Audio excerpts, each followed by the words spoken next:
Thank you. Thank you all.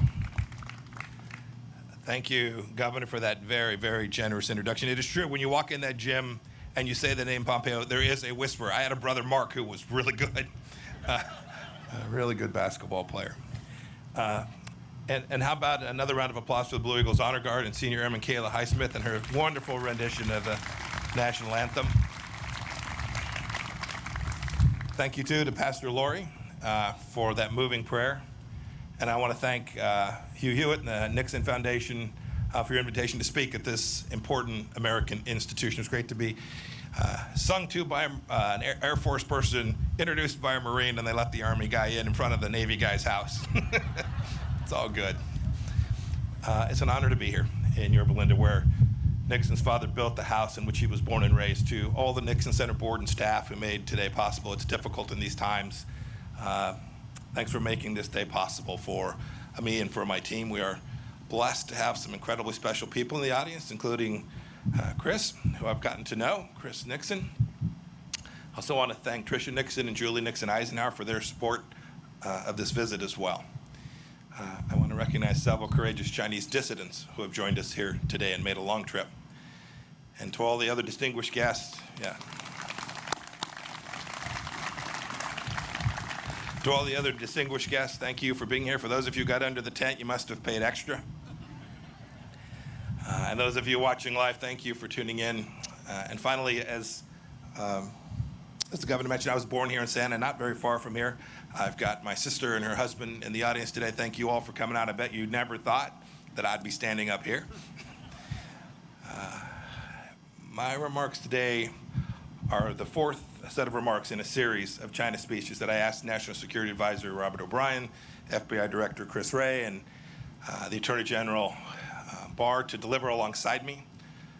We had a very clear purpose, a real mission, was to explain the different facets of America's relationship with China. The massive imbalances in that relationship that have built up over decades, and the Chinese Communist Party's designs for hegemony. Our goal was to make clear that the threats to Americans that President Trump's China policy aims to address are clear, and our strategy for securing those freedoms established. You know, Ambassador O'Brien spoke about ideology. FBI Director Wray talked about espionage. Attorney General Barr spoke about economics. And now my goal today is to put it all together for the American people and detail what the China threat means for our economy, for our liberty, and indeed for the future of free democracies around the world. Next year marks half a century since Dr. Kissinger's secret mission to China, and the 50th anniversary of President Nixon's trip isn't too far away in 2022. You know, the world was much different then. We imagined engagement with China would produce a future with bright promise of comedy and cooperation. But today we're all still wearing masks and watching the pandemic's body count rise because the CCP failed in its promises to the world. We're reading every morning new headlines of repression in Hong Kong and in Xinjiang. We're seeing staggering statistics of Chinese trade abuses that cost American jobs and strike enormous blows to the economies all across America, including here in Southern California. And we're watching a Chinese military that grows stronger and stronger and indeed more menacing. I'll echo the questions ringing in the hearts and minds of Americans from here in California to my home state of Kansas and beyond. What do the American people have to show now, 50 years on, from engagement with China? Did the theories of our leaders that proposed Chinese evolution towards freedom and democracy prove to be true? Is this China's definition of a win-win situation? And indeed, centrally, from Secretary of State's perspective, is America safer? Do we have a greater likelihood of peace for ourselves and peace for the generations which will follow us? Look, we have to admit a hard truth. We must admit a hard truth that should guide us in the years and decades to come. That if we want to have a free 21st century and not the Chinese century of which Xi Jinping dreams, the old paradigm of blind engagement with China simply won't get it done. We must not continue it, and we must not return to it.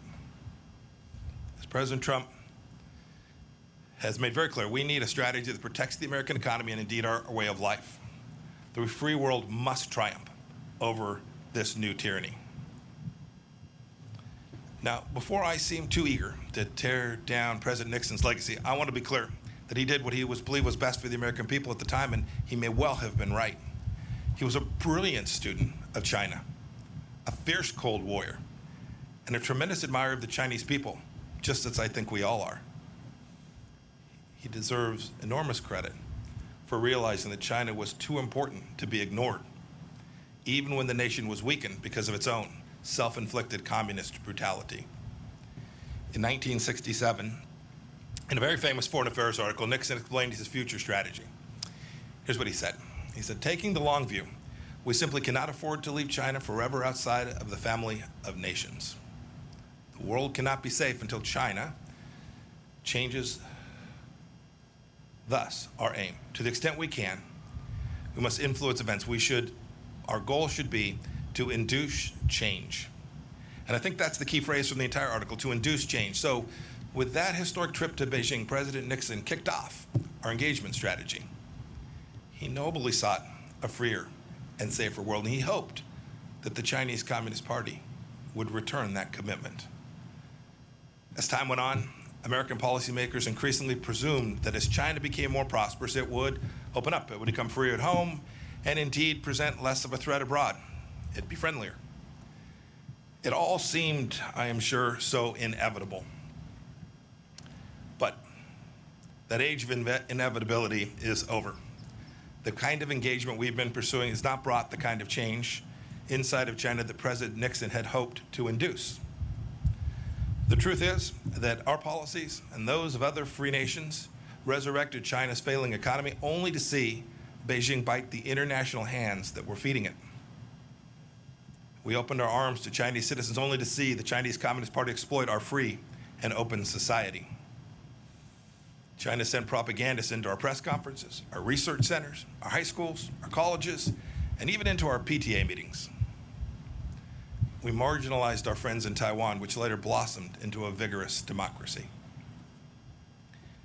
We gave the Chinese Communist Party and the regime itself special economic treatment, only to see the CCP insist on silence over its human rights abuses as the price of admission for Western companies entering China.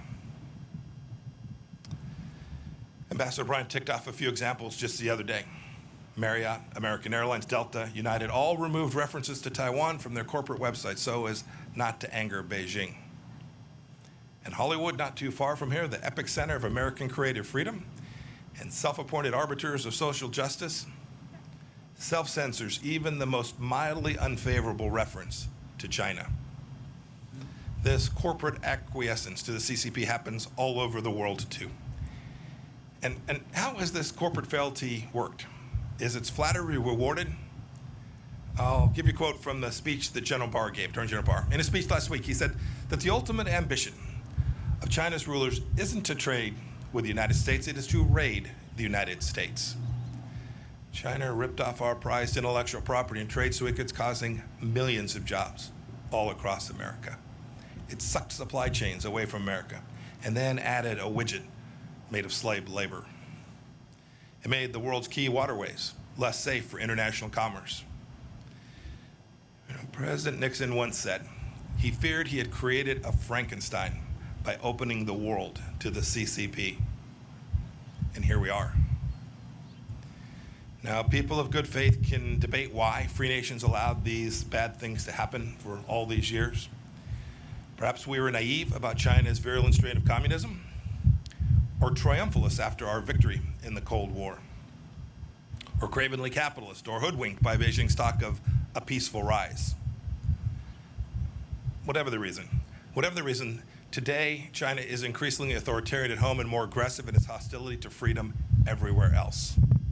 And President Trump has said enough.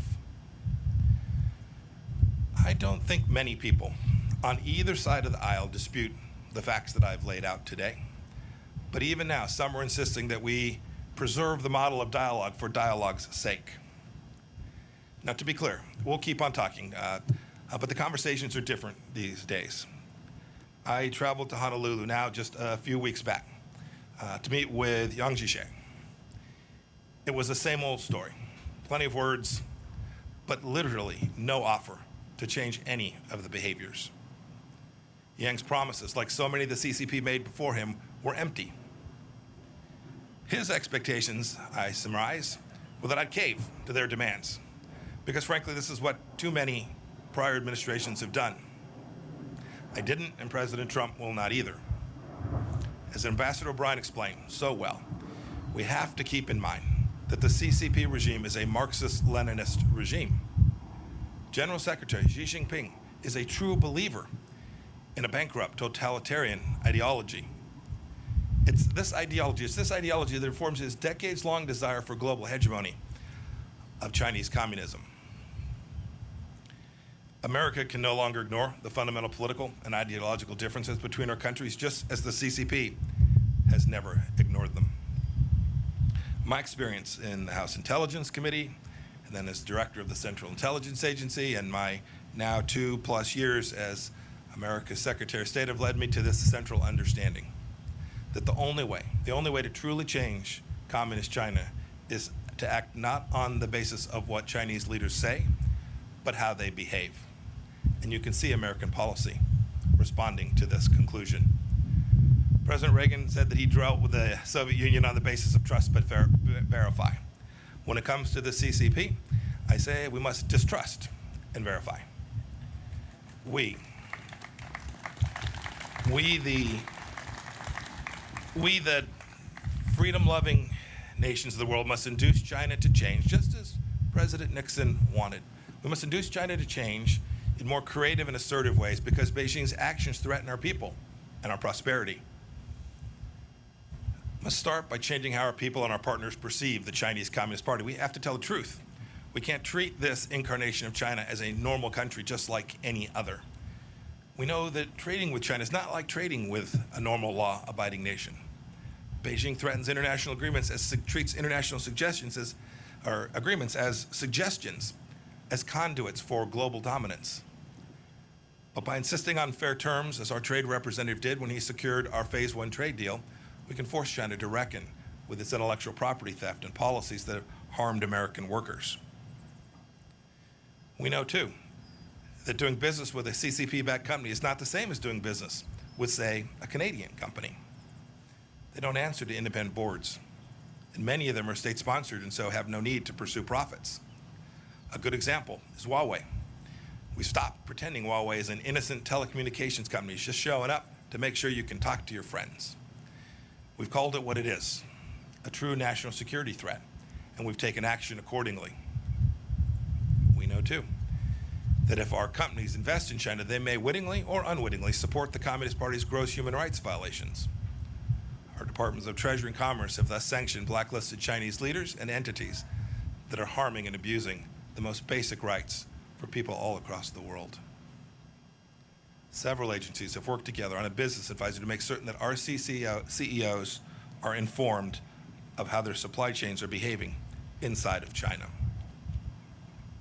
We know too that not all Chinese students and employees are just normal students and workers that are coming here to make a little bit of money and to garner themselves some knowledge. Too many of them come here to steal our intellectual property and to take this back to their country. The Department of Justice and other agencies have vigorously pursued punishment for these crimes. We know that the People's Liberation Army is not a normal army too. Its purpose is to uphold the absolute rule of the Chinese Communist Party elites and expand a Chinese empire, not to protect the Chinese people. And so our Department of Defense has ramped up its efforts, freedom of navigation operations out throughout the East and South China Seas and in the Taiwan Strait as well. And we've created a space force to help deter China from aggression on that final frontier. And so too, frankly, we've built out a new set of policies at the State Department dealing with China, pushing President Trump's goals for fairness and reciprocity to rewrite the imbalances that have grown over decades. Just this week, we announced the closure of the Chinese consulate in Houston because it was a hub of spying and intellectual property theft.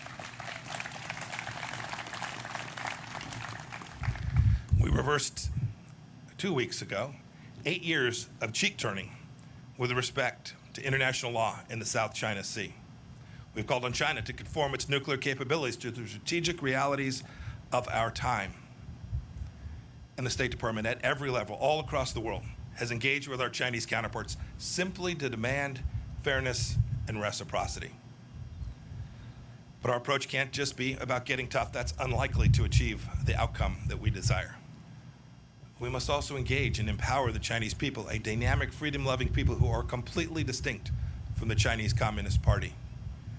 That begins with in-person diplomacy. I've met Chinese men and women of great talent and diligence wherever I go. I've met with Uyghurs and ethnic Kazakhs who have escaped Xinjiang's concentration camps. I've talked with Hong Kong's democracy leaders, from Cardinal Zen to Jimmy Lai. 2 days ago in London, I met with Hong Kong freedom fighter Nathan Law. And last month, in my office, I heard the stories of Tiananmen Square survivors. One of them's here today. Wang Dan was a key student who has never stopped fighting for freedom for the Chinese people. Mr. Wang, will you please stand so that we may recognize you?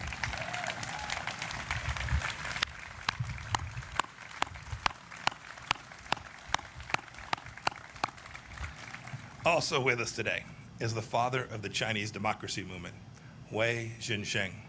He spent decades in Chinese labor camps for his advocacy. Mr. Wei, will you please stand?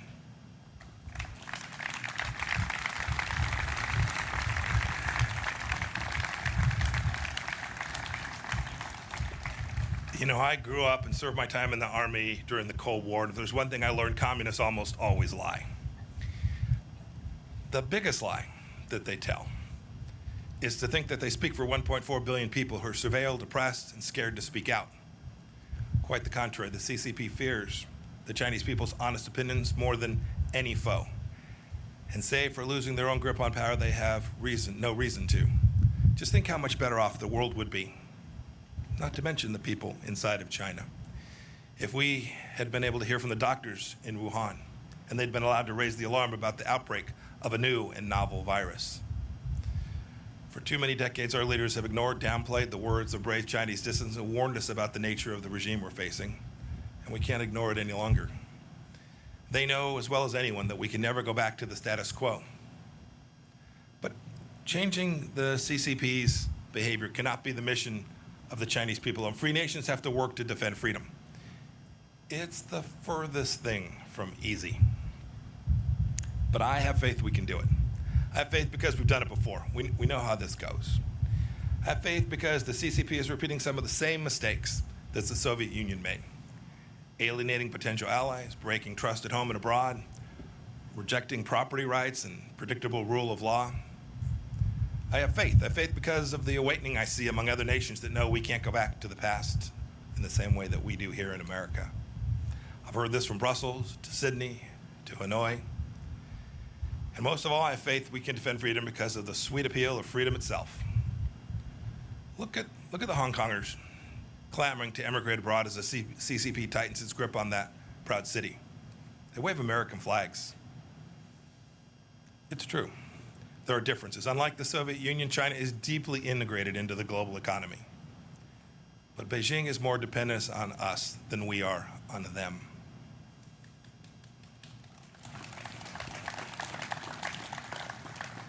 Look, I reject the notion that we're living in an age of inevitability, that some trap is preordained, that CCP supremacy is the future. Our approach isn't destined to fail because America is in decline. As I said in Munich earlier this year, the free world is still winning. We just need to believe it and know it and be proud of it. People from all over the world still want to come to open societies. They come here to study. They come here to work. They come here to build a life for their families. They're not desperate to settle in China. It's time. It's great to be here today. The timing is perfect. It's time for free nations to act. Not every nation will approach China in the same way, nor should they. Every nation will have to come to its own understanding of how to protect its own sovereignty, how to protect its own economic prosperity, and how to protect its ideals from the tentacles of the Chinese Communist Party. But But I call on every leader of every nation to start by doing what America has done, to simply insist on reciprocity, to insist on transparency and accountability from the Chinese Communist Party. It's a cadre of rulers that are far from homogenous, and these simple and powerful standards will achieve a great deal. For too long, we let the CCP set the terms of engagement, but no longer. Free nations must set the tone. We must operate on the same principles. We have to draw common lines in the sand that cannot be washed away by the CCP's bargains or their blandishments. Indeed, this is what the United States did recently when we rejected China's unlawful claims in the South China Sea once and for all, as we have urged countries to become clean countries so that their citizens' private information doesn't end up in the hand of the Chinese Communist Party. We did it by setting standards. Now, it's true, it's difficult. It's difficult for some small countries. They fear being picked off. Some of them, for that reason, simply don't have the ability or the courage to stand with us for the moment. Indeed, we have a NATO ally of ours that hasn't stood up in the way that it needs to with respect to Hong Kong because they fear Beijing will restrict access to China's market.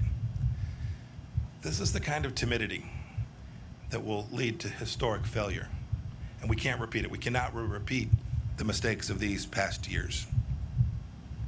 The challenge of China demands exertion, energy from democracies, those in Europe, those in Africa, those in South America, and especially those in the Indo-Pacific region. And if we don't act now, ultimately, the CCP will erode our freedoms and subvert the rules-based order that our societies have worked so hard to build. If we bend the knee now, our children's children may be at the mercy of the Chinese Communist Party, whose actions are the primary challenge today in the free world. General Secretary Xi is not destined to tyrannize inside and outside of China forever unless we allow it. Now, this isn't about containment. Don't buy that. It's about a complex new challenge that we've never faced before. The USSR was closed off from the free world. Communist China is already within our borders. So we can't face this challenge alone.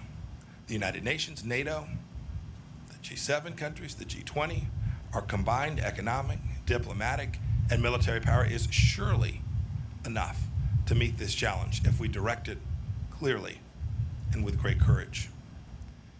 Maybe it's time for a new grouping of like-minded nations, a new alliance of democracies. We have the tools. I know we can do it. Now we need the will. To quote scripture, I ask, is our spirit willing, but our flesh weak?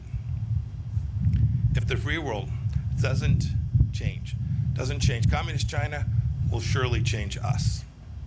There can't be a return to the past practices because they're comfortable or because they're convenient. Securing our freedoms from the Chinese Communist Party is the mission of our time, and America is perfectly positioned to lead it because our founding principles give us that opportunity. As I explained in Philadelphia last week, staring at Independence Hall, our nation was founded on the premise that all human beings possess certain rights that are unalienable, and it's our government's job to secure those rights. It is a simple and powerful truth. It's made us a beacon of freedom for people all around the world, including people inside of China. Indeed, Richard Nixon was right when he wrote in 1967 that the world cannot be safe until China changes. Now it's up to us to heed his words. Today, the danger is clear, and today the awakening is happening. Today, the free world must respond. We can never go back to the past. May God bless each of you. May God bless the Chinese people, and may God bless the people of the United States of America. Thank you all.